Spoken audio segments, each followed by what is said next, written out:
TCL is a proud sponsor of the 1500 ESPN studios. TCL, America's fastest growing TV brand. This is information not being reported by anyone else. You want the scoop? Here it is with Darren Doogie Wolfson. It's a 2-podcast week for the Scoop Podcast. This is Scoop Podcast episode 172, going on now over 2.5 years strong. If you missed episode 171 earlier this week, it included an interview with Jake Wenicky, former Vikings wide receiver, the pride of Maple Grove. So there were other reasons to listen, but certainly that was one of the highlights, one of the headlines of episode 171. The headline here with this episode will be this conversation with Wild defenseman Ryan Suter. Let's catch up with Ryan, especially after he suffered that very serious injury back on March 31st in Dallas. Ryan, it's always great to catch up as you look back to March 31st, the injury in Dallas, to now. I mean, we're talking about a 5-month period. How impressed are you, how amazed are you at your recovery? Because from all indications, you're ready to go here, late next week when training camp begins. Yeah, well, thanks for having me on. I'm obviously extremely happy with where I'm at right now. 5 months ago when this first happened, you had a lot of doubters and a lot of people telling me that don't expect to be ready for camp, hopefully by, January, end of November. In between there, that's probably realistically when you'll be back. And I had a good summer of training and kind of got right back into it here. There were actually people who doubted you? There's always doubters, right? Anything you do. Sure, but I mean, heck, you've got Hall of Fame credentials. You are a machine. You're a physical freak. I mean, I don't know who the heck would question whether you could be back in 5 or 6 months. Yeah, that was the one thing for me mentally that I had to make sure of was my goal is to be back for training camp, and I'm going to go into the start of the year just like every other start of every other year I've done. So for me, that was the biggest thing. And once you start saying, "Oh, maybe you need a couple more weeks," then I think that just sets you back, and your mind is a pretty powerful thing when it comes to healing. Were there some medical professionals that maybe were doubting? I mean, didn't we hear initially, early April, weren't there some whispers that the injury you sustained could be career-threatening? That's what people were saying, but you can't, like I said, you can't listen to that, and that's just noise, and you just got to focus on yourself and getting better. What was the official diagnosis? Broken right ankle? Yeah, broken right talus and broken right fibula. So. And was the toughest part, Ryan, just those first handful of weeks when you're just sitting there on the couch, not able to do anything? Yeah, probably the first 3 months when I couldn't put any weight on it and I just had to sit there. And yeah, I'm used to being on my feet and doing things, and haven't your wife's making you every meal and you can't really do anything. We had a new baby, so you can't really help with that. It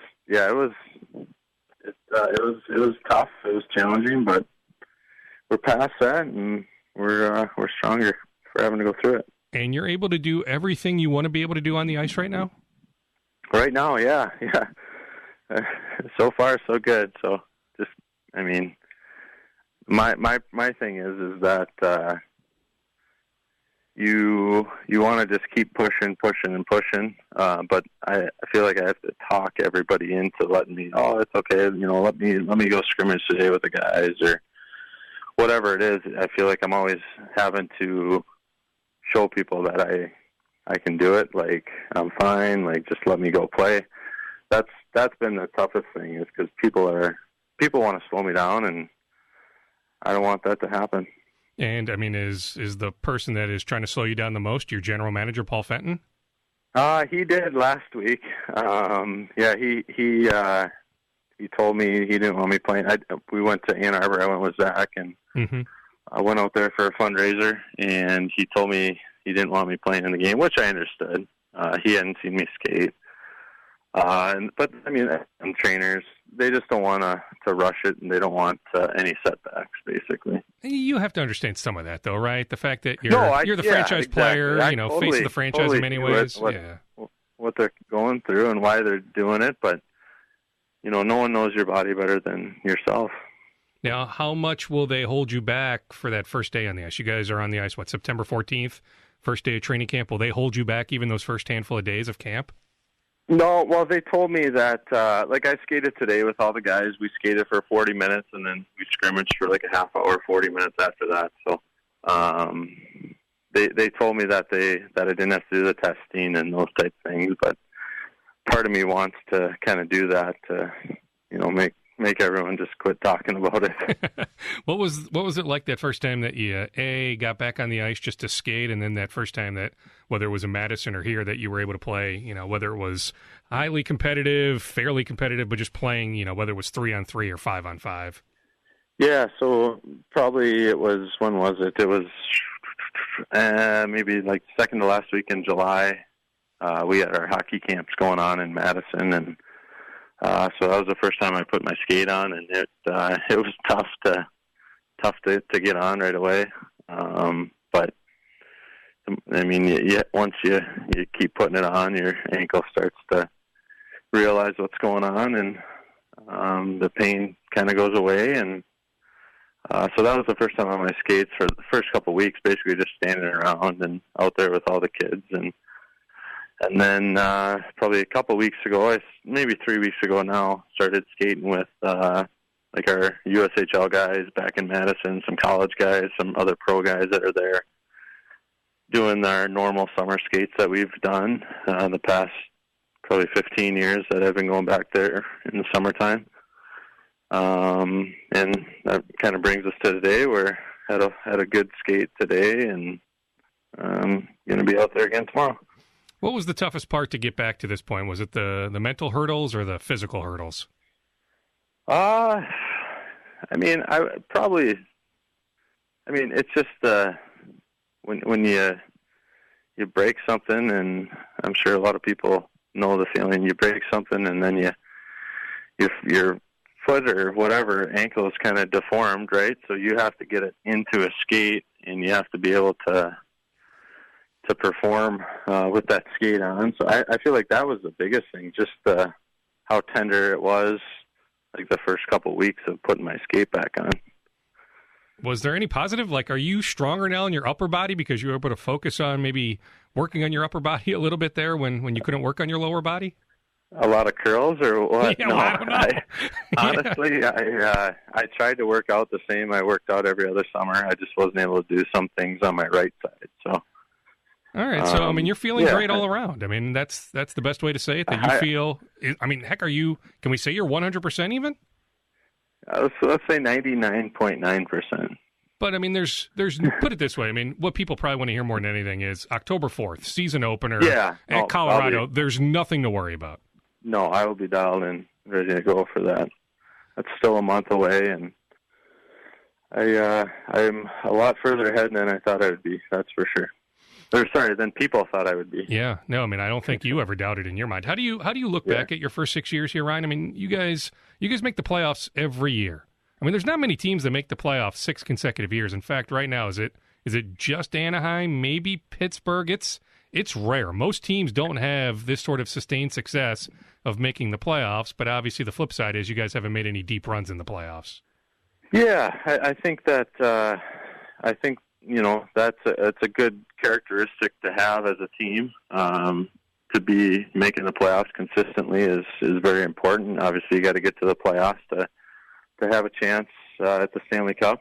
But our team, we've kind of fallen short the last 6 years, and haven't been able to make that hurdle to give yourself more of a chance. So I think our biggest thing is obviously you have to continue to make the playoffs and have that mindset that, it's going to be, you have to work hard throughout the year to get into a good spot. And you just have to take that next step. Was that the toughest part last April when you're watching your teammates there try to battle Winnipeg and you're just sitting there on the couch knowing that you can't help them? Yeah, that was pretty tough. Knowing that you work all year, and with 4 games left, I get hurt, and right before playoffs, you're not able to help the guys. That was probably the biggest thing, the most disappointing thing. Do you have another handful of years? I mean, heck, you have 7 years left in your contract. In your mind, are you playing at least another 7 years? I think I'll play longer, but yeah, for now, that's all I have on my mind. But I want to win, and hopefully we can do that in the near future here. I mean, I guess it's not a bad thing when you've got all your guys back, right, from a team that has made the playoffs year in and year out, right? I mean, this core group can still make a run, some sort of run, right?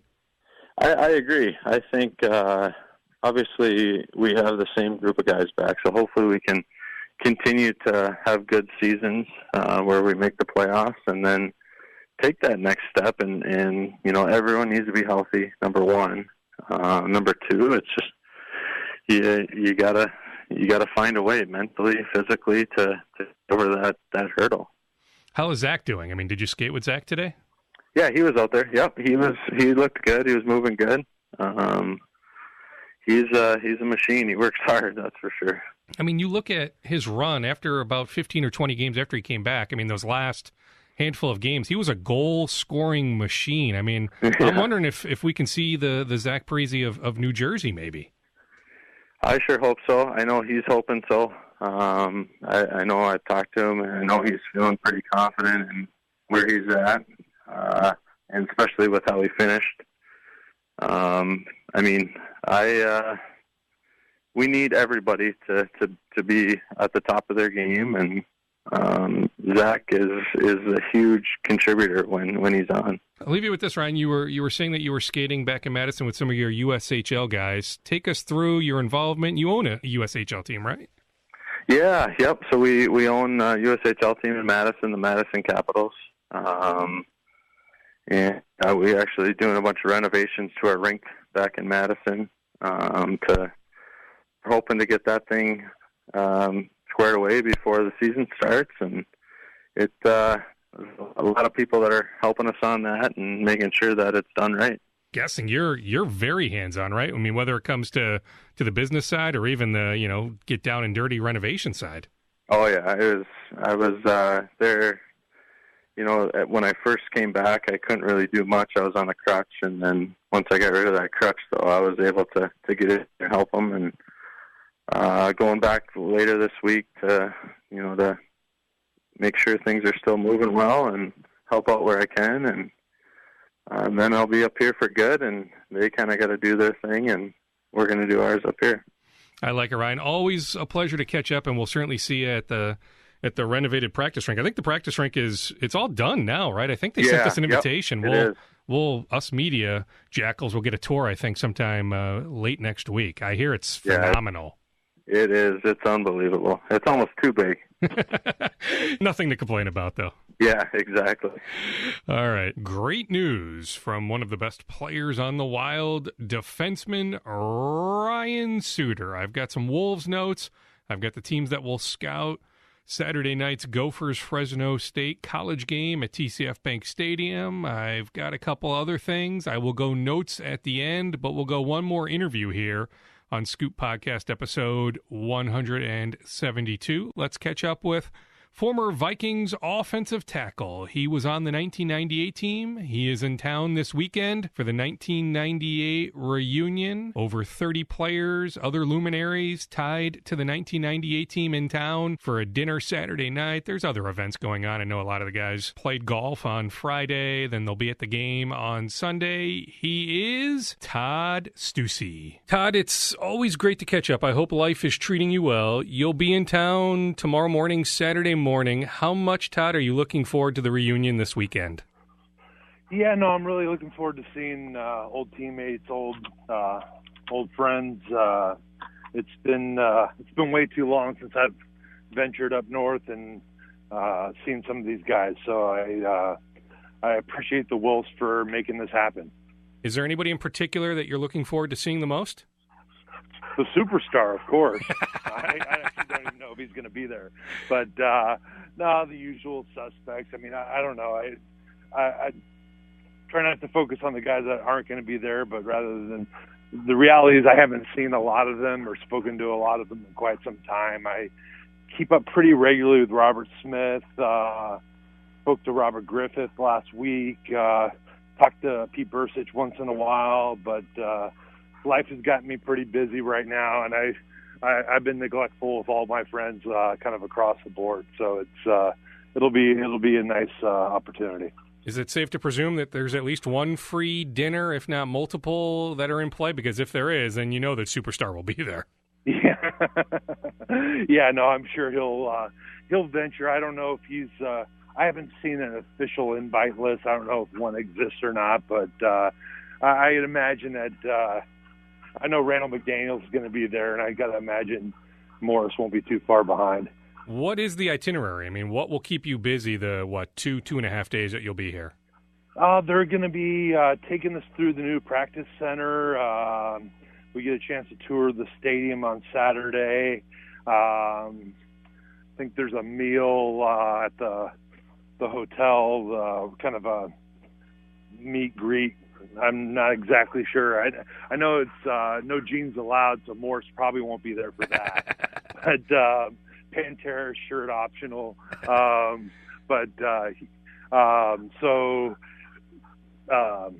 And then obviously the game on Sunday. So I'm looking forward to seeing the new stadium. It's I've seen it from across the river. I was up here 2 summers ago for the Larry Fitzgerald's family like annual gala for his family's charity event, and saw the stadium from across the river, and it looked pretty impressive. I look forward to getting a chance to see how it is on game day. You said that life's keeping you busy, that you wish you could get up here more often. What specifically is keeping you busy? School, work. I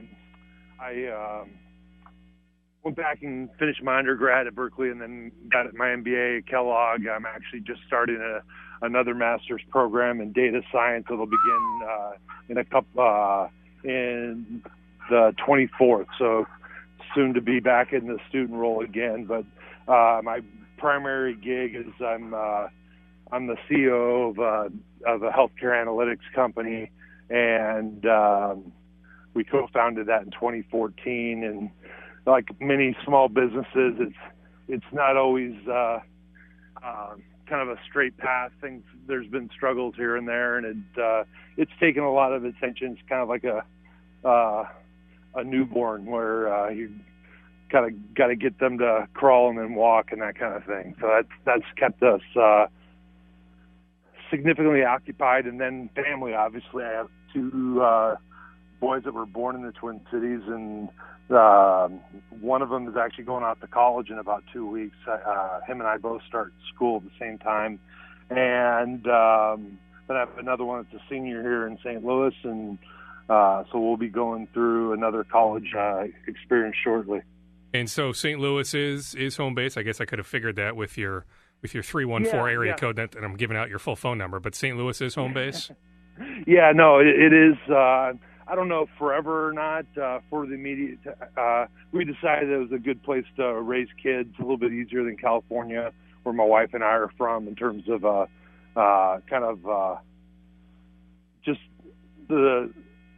there's plenty of struggles when it comes to raising kids, as everyone knows, and it's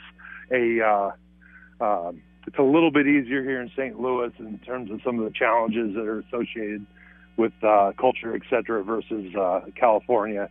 I actually think it's a very similar kind of feel as Minneapolis, just without the weather challenges. As the years move on, as you look back on the 98 season, does the pain of the way the season ended, does it get less painful the more that time goes on, that you can more celebrate 15 regular season wins, at the time scoring the most points in a season? Heck, I mean, for you individually, did you even give up a sack that year? You, just on an individual basis, had an excellent year. As time goes on, can you forget the pain of that NFC Championship game loss? No, not really. I only gave up a half a sack up until the last game, and then I gave up a sack Chuck Smith that obviously, I mean, there's plenty of moments that are attributable to the loss, whether it be Gary or some drop interception possibilities, some dropped touchdowns. Everyone has theirs. Mine is the sack that I gave up at the end of the first half. So perfection has always eluded me. It never was something that I was able to attain. But I don't know. It's not as painful, but I haven't put it into a different category. It's still, that season's a disappointment.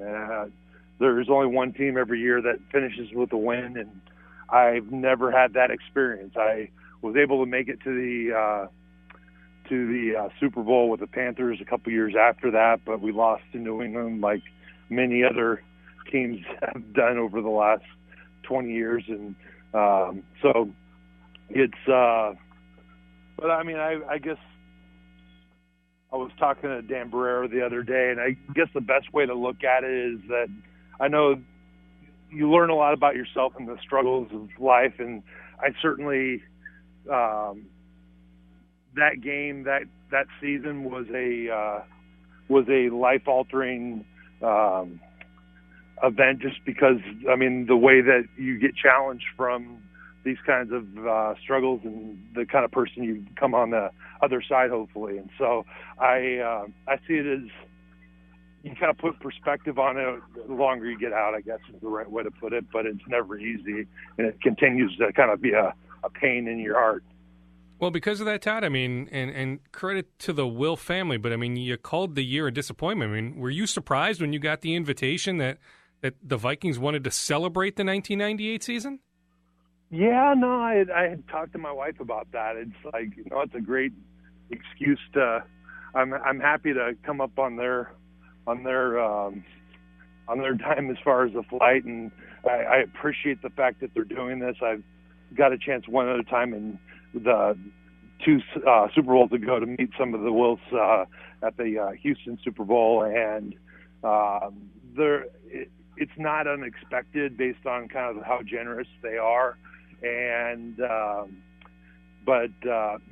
mean, it's something that I've always struggled to celebrate things. I always feel like I'm on to the next objective, and so stopping and kind of looking back, it's probably a healthy thing for me, even if I wouldn't have done it on my own. And you think about, Todd, the regular season. I mean, you guys win 15 of 16. The one loss was a nail-biter. Heck, you guys went 4-0 in the preseason, if you want to include that. You win the first playoff game by 20, and you look at a lot of those 15 wins in the regular season. I mean, you were embarrassing teams. You won so many games by 2, 3, 4 scores. I mean, there is, when you boil it down, I mean, there is a lot to celebrate, even if you guys didn't win the Super Bowl that year.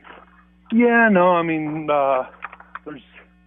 it certainly was a special team, and that's partially what makes it hard to kind of swallow, because I could play for another 14 years and probably wouldn't be as fortunate to play on such a talented team. So it does wind up making it hard in some ways, but it's I don't know, I mean, a piece of me continues to believe that, like, I wish we would have maybe had a couple more struggles. The fact that we won so like it was so lopsided in so many occasions, I think it actually hurt us in that Atlanta game, just because when I played with the Panthers the year we went to the Super Bowl, they nicknamed us the Cardiac Cats, because we wind up winning so many games by less than 4 points. I think we won like 8 games. And it truly was like we had a double overtime game against the Rams in 2004 that year that we wound up winning. And there was never a point in time where we really doubted that we were going to be able to do it. I think that there was, on the sidelines of the Vikings, I mean, I think there was, the stress was palatable at some ways, just because, it wasn't something that we were used to. We blew out Jacksonville. Arizona game in the playoffs was never really in dispute. It was, I would have liked to kind of tested our mettle a few times during the season. I think it would have been helpful to us in that game. How crazy was the beginning of that regular season, Todd, when your starting quarterback goes down? And I get it, Randall Cunningham had an unbelievable run in Philadelphia, but nonetheless, I mean, Brad Johnson goes down, yet you have all this success with your number 2 quarterback. Yeah, I mean, the fact that Randall wasn't just that he was talented, he was also experienced. So the kind of composure that happy-go-lucky Randall always kind of kept things pretty light in practice. But when he walked into the huddle, I mean, I've seen plenty of guys go from kind of happy-go-lucky to completely stressed out. And Randall, obviously, he played at a high level, was at a place in his life where he didn't have to prove anything to himself. And he came in with just a great deal of confidence and composure. And I don't remember the specifics of the first drive, but I think in general, we didn't miss a beat. And that's not a knock on Brad at all. It just speaks to the kind of guy Randall was and how he was bigger than the moment, without question. How much, Todd, did your mind drift ahead to playing in Miami in the Super Bowl? Did you make any plans leading into the playoffs before the Atlanta NFC Championship game in terms of, whether it's accommodations for family, anything? I can tell you this much. I hated Will Smith for that stupid Going to Miami song. If I heard it one more time that year, it just was like it was the darn mantra. And you had to, the success we were having, it really seemed like, we have a serious chance, but you do force yourself to focus on the next footfall in terms of the race to the final, to the finish line. And so I never had any kind of inclination to book hotel rooms or anything like that. I knew that stuff would take care of itself in the end. And, but it certainly was a circus-like atmosphere when it came to.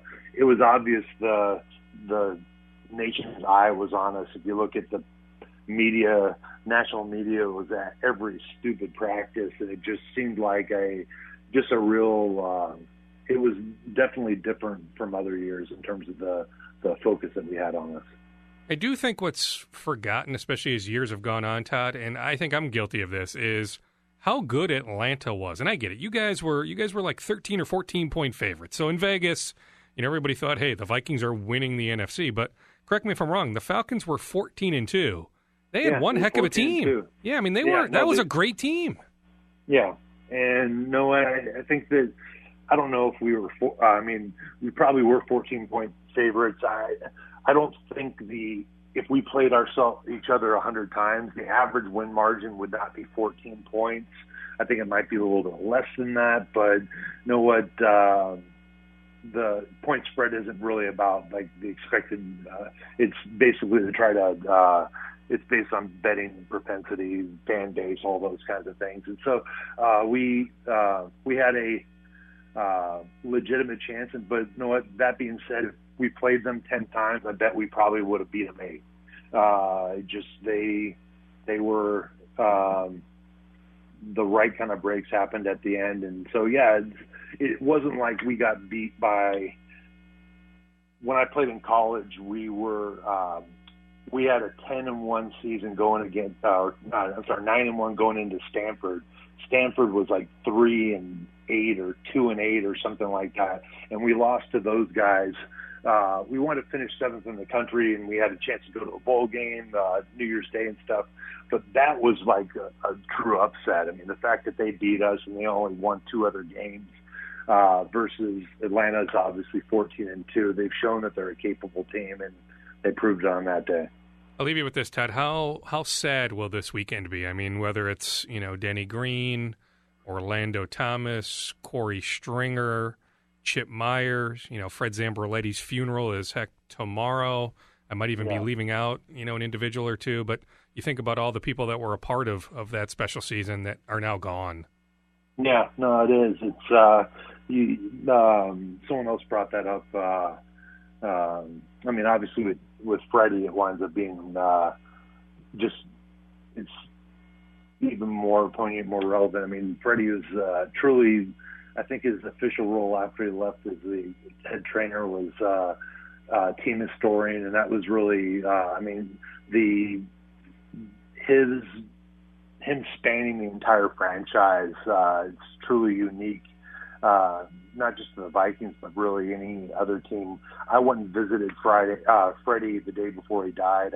I flew up last weekend, and when I was, I spent a couple hours in the hospital room visiting with him and his family, and a couple members of the teams of the 60s came and visited with him as well, and it just was, it was neat. It was a neat opportunity to kind of say goodbye and stuff, and I'm glad I went up. But there's a number of guys, like you said, Corey and Orlando, and it's unfortunate, but we're all getting older, and just some of those were even more tragic how young they happened. And then on Denny, Denny will enter the Vikings Ring of Honor here in a couple weeks. What did Denny mean to you? You know what, Denny was just, you know what, he was a man's man. He treated you with respect, and he had a saying that, like, you know what, I've never found a guy. I've cut a bunch of guys, but I've never found a guy. And that, like, he wasn't going to wind up, like, he expected you to prepare like a pro, to be in the right place at the right time. And if you couldn't, he wasn't going to, like, micromanage you, but if you couldn't handle that responsibility, you weren't going to be on his team. And but that kind of respect and that kind of the way that he delegated authority, and you see Denny's coaching tree, it might not be Bill Walsh, but it's pretty darn significant when you look at the kind of guys that came up underneath him and he influenced, whether it be Tony Dungy or Brian Billick, or I'm blanking on, guys with a long history that Denny really touched and made a significant impact on it, and let alone the players and the kind of players that we had coming through the locker room at that time. So significant props to Denny for him giving me a chance at the beginning of my career, and I think a lot of guys feel the same way. Todd, thank you for doing this. It was fun catching up. Did you say you're after your second Masters? Did you say that right? Yes. Yeah. No. Exactly. Geez. Exactly. So most of us cannot relate to that. So yeah. Best of luck on that front. Trust me. I'm grateful that I somehow got a degree from the University of Minnesota that took me 6 years, and now you're chasing your second master. So kudos to you. My first undergrad took 20 years, so a little bit of. I went back when I finished when I was 40 years old after I was done with. So I kind of got in the academic groove, if you will, and trying to keep it up. Well, good for you, Todd. Have a safe trip up here on Saturday, and hopefully we'll connect in person in the near future. Hey, thanks a lot, Doogie. Take care. Bye. Former Vikings offensive tackle from 94 to 2000, that was Todd Steussie. There's a big gathering in town this weekend, a 20-year anniversary gathering. Over 30 players, coaches. I know Brian Billick is giving a speech at a dinner on Saturday night that actually a friend of mine is emceeing, so it should be a tremendous weekend, a gathering of many people from the 1998 team. Not everybody can make it into town. Gary Anderson had a previously scheduled trip. Some others, like Red McCombs, who's 90, told our web guy at KSTP.com, Frank, that he actually never saw the invitation, but the Vikings did send Red an invitation. But at 90, did he forget? Did it not get to him?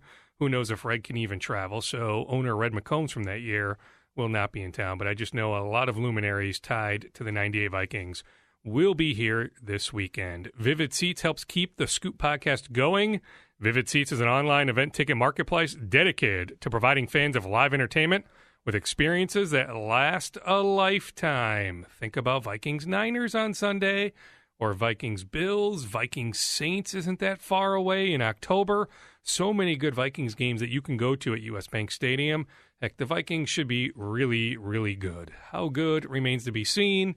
Do they win as many as 13 games like they did last year? Okay, maybe that's really hard to achieve, but they have, at least on paper, more talent than last year. So this certainly has a chance to be a very special season for the Vikings. So if you've never been to a game at US Bank Stadium, or if you've been, you know how great it is. Think about utilizing Vivid Seats for your Vikings ticket needs. It is online, vividseats.com, or they have a tremendous app, a very easy-to-use app that you can find. So whether it's the Vivid Seats app or online, vividseats.com, think about utilizing Vivid Seats for your Vikings ticket needs. Some Vikings notes, in case you missed it. Field Yates of ESPN, the first to report this. I certainly can confirm it, that the Vikings were one of a few teams to put a claim in on former Lions defensive end. He was great at Penn State a few years ago, Anthony Zettel. Last year for the Lions was a breakout year for Zettel. He started all 16 games, had 6.5 sacks, 1 forced fumble.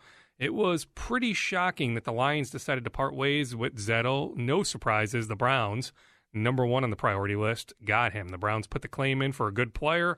They have waiver priority over everyone, so the Browns got him. But the Vikings did try to put a claim in on Zettel, as did the Green Bay Packers. So the Vikings really never had a chance, but hey, shoot your shot, right? The worst that can happen is you don't get the guy, but if you don't put the claim in, you have no chance. But because the Vikings were, of all the teams that put in a claim on Zettel at the bottom of the totem pole, they had no chance. But do note that the Vikings did put a claim in on a defensive end. Mackenzie Alexander listed as doubtful for Sunday. Mike Hughes has been preparing all week as if he will be the nickelback. Otherwise, no real surprises. Pat Elflein, there is some positivity that he could be back as soon as a week from Sunday. If he's not back for week 2 against Green Bay, he should be back for week 3 against Buffalo. But certainly week 2 against Green Bay has not been eliminated. When he does come back, look for Brett Jones to slide over to the left guard. At least there will be some healthy competition. Now, if Tom Compton has a really good game on Sunday,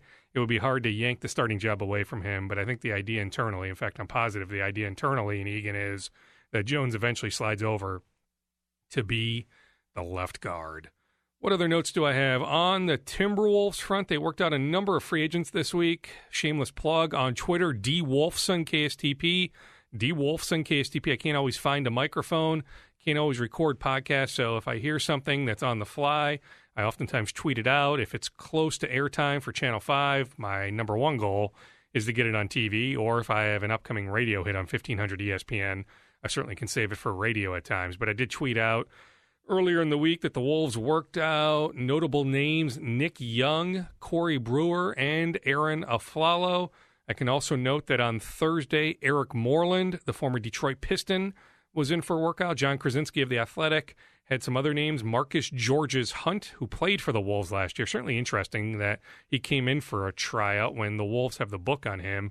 Then Rashad Vaughn and John Jenkins. Jenkins is a good shooter. Those names, it's just a reminder that getting an NBA job, staying in the NBA for a sustained amount of time is not easy. I've always said, if you listen to this podcast, I'm a broken record, that there are more NBA players than jobs available. Just look at the guys that are looking for jobs right now that were in town this week. All right, all that being said, the Wolves aren't adding any free agent until Luol Deng makes up his mind. The Wolves want Luol Deng. If Luol Deng chooses the Wolves, it's possible they don't add anyone else. Although keep in mind, James Nunnally's contract is not fully guaranteed. So if they want that flexibility of keeping that 15th contract roster spot open, they could always part ways with Nunnally at some point during the year if they wanted to, if they also want to add, let's say, Joakim Noah, or if they wanted to add Nick Young and Luol Deng, or Deng and somebody else. They do have roster flexibility, but I do know that they do want to keep that final spot open, and certainly they're not doing anything with James Nunnally anytime soon. And he worked out. He had a free agent workout with the Wolves going back to earlier in the summer, and he impressed them. So there's no reason to part ways with Nunnally, who likely comes in as their best three-point shooter. We'll wait and see if he's able to earn minutes, but James Nunnally is here to stay for at least a tiny amount of time, if not a decent amount of time, if not maybe the whole season. So I'm just telling you, let's wait and see what Luol Deng decides. I did hear that Toronto is also kicking the tires, so Luol will have a few options, or at least a couple options, but certainly the Wolves like their chances to land Luol Deng. So all those names I listed off, that's fine, that's dandy, but Luol Deng is the Wolves' priority. The Wolves start training camp the week of September 24th. Early that week, I was told that Karl Anthony Towns is very, very, very, very, very, very likely to not be in town, or at least be at Mayo Clinic Square anytime before then. So it's unwritten, but it's one of those things that's almost presumed, especially for young guys, that, hey, right after Labor Day, you'll be at Mayo Clinic Square working out. And certainly guys are at Mayo Clinic Square working out, whether it's C.J. Williams, Nunnally, other guys are there working out at Mayo Clinic Square. But I was told, don't expect Karl Anthony Towns in town, really, or if he's in town, that he's not going to go to Mayo Clinic Square anytime really before September 24th. Cole Aldrich, former Wolves center. Charlie Walters had the initial steam, then I'm able to advance it from this standpoint. Charlie had the initial report that Cole is signing a contract with the Atlanta Hawks. Here's where I can advance the story.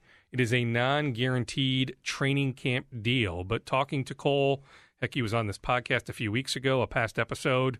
In the last month or so, I do know that he is highly motivated to stick. So even though Atlanta has over 15 contracts, he's going to do his very best to stick in Atlanta. But it is a non-guaranteed contract for Cole Aldrich with the Atlanta Hawks.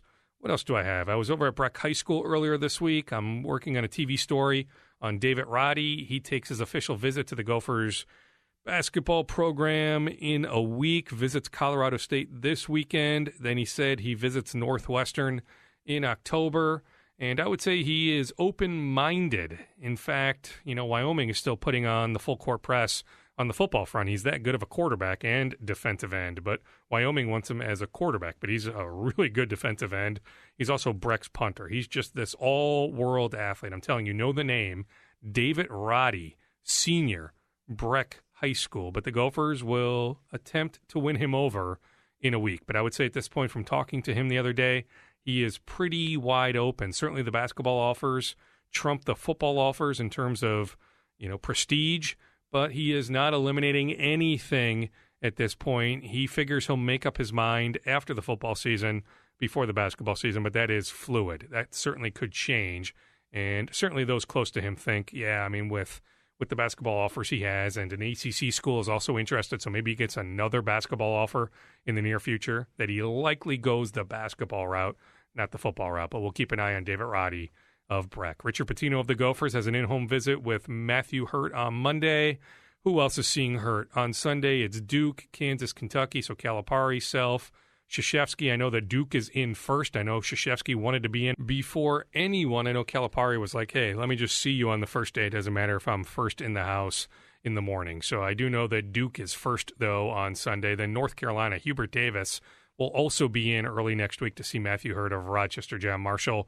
Then Roy Williams will be in in a week. I know Roy can't make it early next week, but Roy Williams will also be in to Rochester to see Matthew Hurt yet again in the very near future. Then Richard Pitino, as I noted in episode 171, has an in-home visit on Thursday, next Thursday, with Zeke Najee of Hopkins. If you want all of Zeke's upcoming visits, including Bill Self and John Calipari on Sunday, so Self and Calipari will bounce between Hopkins and Rochester to see Hurt and Najee. If you want the full schedule for Najee's happenings in the month of September, check out Scoop Podcast episode 171. Paul Molitor and Byron Buxton finally caught up on Thursday. I'm told the conversation went fine. All right, that should do it for Scoop Podcast episode 172. Hopefully I gave you enough to chew on for the weekend. Did I mention that the Wild quietly shopped Jared Spurgeon in the summer? I don't know if that's out there or not. They never came close to trading him. I still think Paul Fenton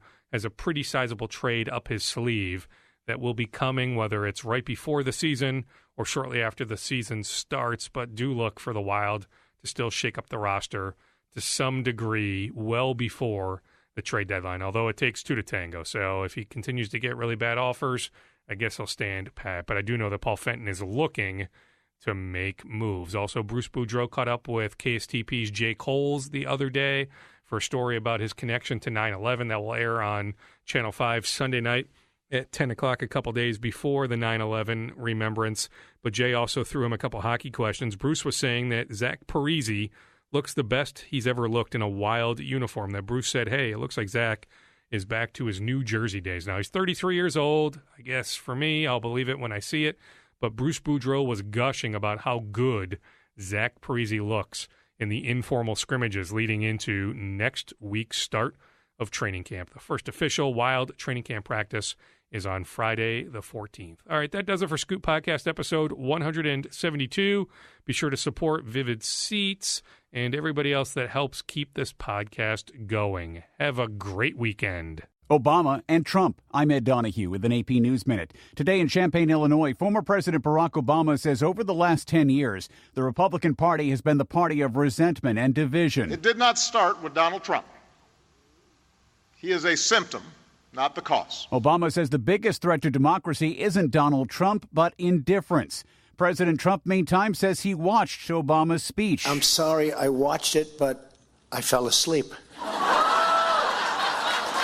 I found he's very good for sleeping. The president says Obama also tried to take credit for the strong economy. The government says 200,000 jobs were added last month. The police chief says a white Dallas police officer who shot and killed her black neighbor and later explained that she had mistaken his apartment for her own will be charged with manslaughter. A major highway near the California-Oregon border hit by a major wildfire will stay closed through the weekend. I'm Ed Donahue.